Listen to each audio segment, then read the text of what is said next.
2025 का दूसरा सूरज ग्रहण कब होगा? क्या पाकिस्तान में देखा जा सकेगा?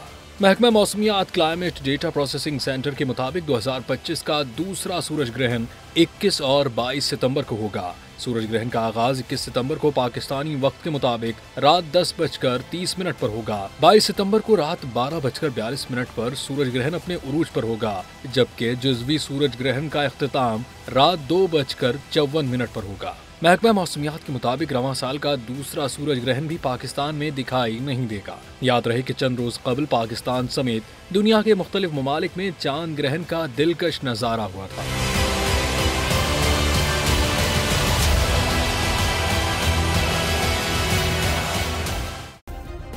सब्सक्राइब करें और बेल दबाएं ताकि कोई खबर रह न जाए।